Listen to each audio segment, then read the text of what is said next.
क्या going to का मतलब हमेशा जाना ही होता है? अबाउट टू का यूज हम कहाँ करते हैं? और जिन सेंटेंस की लास्ट में रहा है, रही है, रहे हैं आता है, वहां पर आईएनजी फॉर्म आनी जरूरी है या नहीं? सो फ्रेंड्स, परफेक्ट इंग्लिश के मुताबिक किसी किसी सेंटेंसेस में आईएनजी फॉर्म नहीं आती। अरे कहना क्या चाहते हो? इन सारी कंफ्यूजन का सॉल्यूशन मैं लेकर आई हूं आपके लिए। सो फ्रेंड्स, वीडियो को एंड तक देखना मत भूलिएगा। तो चलिए शुरू करते हैं। हमने पिछली क्लास में सीखा मैं ऐसा कर रहा हूं, यानी मैं स्कूल जा रहा हूं। I am going to school. अब यहां हमने गोइंग टू के बाद किसी प्लेस का नाम दिया। अब हम किसी प्लेस की बजाय किसी एक्शन की बात करें तो वो सेंटेंस कैसे बनेगा? मैं उसे कॉल करने जा रहा हूं। I am going to call him, यानी मैं उसे कॉल करने वाला हूं। अब हर जगह गोइंग टू का मतलब कहीं जाना ही नहीं होता, यानी I am going to call him. अब इसका मतलब ये नहीं है कि आप निकल पड़े हैं किसी को कॉल करने के लिए। यहाँ आप अपनी इंटेंशन बता रहे हैं कि मैं किसी को कॉल करने वाला हूँ, यानी I am going to call him, मैं उसे कॉल करने जा रहा हूँ। अब एक एग्जाम्पल देखिए। आप अपनी बहन की पेस्ट्री खा लेते हैं और आप डर के मारे कहते हैं कि वो मुझे जान से मारने वाली है। She is going to kill me, बारिश होने वाली है। It is going to rain, मैं 15 नवंबर को 30 साल का होने वाला हूं। I am going to be 30 on 15 November. अब इस तरह के सेंटेंसेस में कोई काम होने की बात की जाती है, लेकिन हमें यह नहीं पता होता कि वो काम कितनी देर में होगा। जैसे कि यह sentence, it is going to rain. अब हमें यह तो नहीं पता कि बारिश अभी होगी या थोड़ी देर में होगी या 5-6 घंटे बाद होगी। जब आपको यह कहना हो कि बारिश होने ही वाली है तो आप गोइंग टू की जगह अबाउट टू का यूज करेंगे। अब आपको दिख रहा है कि बारिश होने ही वाली है, तो it is going to rain की जगह आप it is about to rain का यूज करेंगे। It is about to rain, बारिश होने ही वाली है। The baby is about to cry, बच्चा रोने ही वाला है, यानी बिल्कुल अभी रो देगा। The train is about to arrive, train बिल्कुल पहुंचने वाली है। जब आपको ये कंफर्म होता है कि बिल्कुल ये काम जस्ट अभी होने ही वाला है तो आप अबाउट टू का यूज करेंगे। अब एक बहुत ज्यादा इंपॉर्टेंट बात, बहुत ध्यान से सुनना, लिसन केयरफुली।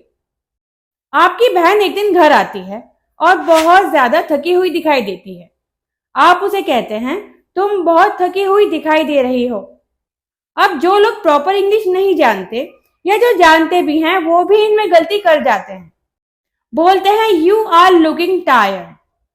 अब यू आर लुकिंग का मतलब होता है तुम देख रहे हो। अब हमने कहा तुम दिखाई दे रहे हो, यानी हम सामने वाले के देखने की बात नहीं कर रहे हैं, उसी के दिखाई देने की बात कर रहे हैं। अब कुछ दिखाई देने को हम लुक कहते हैं, तो ये सेंटेंस होगा यू लुक टायर्ड, तुम थके हुए दिखाई दे रहे हो।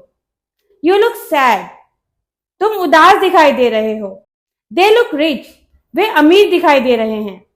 अगर आप कॉन्वर्सेशनल इंग्लिश की बात करें, यानी आम बातचीत में यूज होने वाली इंग्लिश की बात करें, तो अगर आप कहेंगे यू आर लुकिंग ब्यूटीफुल, तो मैं आपको क्रिमिनल तो नहीं कहूंगी, लेकिन जो ज्यादा पढ़े लिखे लोग होते हैं जिनको दूसरों की गलतियां निकालने में मजा आता है या फिर दूसरों की गलती देखकर रहा नहीं जाता, तो ऐसे लोग आपको ठीक करने जरूर आएंगे।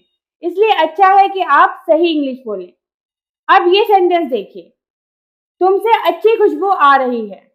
अगर आप इसे यू आर स्मेलिंग नाइस कहोगे तो ये भी परफेक्ट इंग्लिश नहीं है, क्योंकि स्मेलिंग हुआ सूंघने का एक्शन, लेकिन आपको खुशबू आ रही है तो आप कहेंगे यू स्मेल नाइस। अगर आप कहते मैं पेट्रोल सूंघ रहा हूं, आई एम स्मेलिंग पेट्रोल, तो ये सही होता। लेकिन अगर आप ये कहेंगे कि तुमसे अच्छी खुशबू आ रही है, तो आपका सेंटेंस होगा यू स्मेल नाइस। तुमसे गुलाबों जैसी खुशबू आ रही है, you smell of roses. So friends, ये थे वो सेंटेंसेस जिनमें आप भी कंफ्यूज हो रहे होंगे, लेकिन आज के बाद नहीं होंगे। तो आइए बहुत सारे सेंटेंसेस की प्रैक्टिस करते हैं। आप भी मेरे साथ सेंटेंसेस की प्रैक्टिस कीजिए और अपनी सारी जो बाकी कंफ्यूजन है उन्हें खत्म कीजिए। हम बहुत सारे सेंटेंस की प्रैक्टिस करेंगे और नई नई बातें सीखेंगे। तुम इस बारे में क्या करने वाले हो? What are you going to do about it? What are you going to do about it? मैं उसकी बात नहीं सुनने वाला हूँ. I am not going to listen to him. I am not going to listen to him. वो तुम्हारे जाल में नहीं फंसने वाली. She is not going to fall in your trap. She is not going to fall in your trap. क्या तुम अपनी बाइक नहीं बेचने वाले हो? Aren't you going to sell your bike? Aren't you going to sell your bike? मैं अपना homework खत्म करने ही वाला हूँ. I am about to finish my homework. I am about to finish my homework. Interval खत्म होने ही वाला है. The interval is about to end. The interval is about to end. मेरे हाथ से किस चीज की स्मेल आ रही है? What does my hand smell of? What does my hand smell of? तुम्हारे हाथ से प्याज की स्मेल आ रही है. Your hand smells of onions. Your hand smells of onions. यह कैसी स्मेल आ रही है? What's this smell? What's this smell? इस केक का स्वाद फ्रूट्स जैसे आ रहा है. This cake tastes like fruits. This cake tastes like fruits. क्या इसका स्वाद अच्छा आ रहा है? Does it taste good? Does it taste good? यह आवाज अरिजीत की लग रही है. It sounds like Arijit's voice. It sounds like Arijit's voice. तुम्हारी रोबोट जैसी आवाज लग रही है. You sound like a robot. You sound like a robot. मेरी आवाज किसके जैसी लग रही है? Who do I sound like? Who do I sound like? उसकी आवाज बड़ों वाली नहीं है.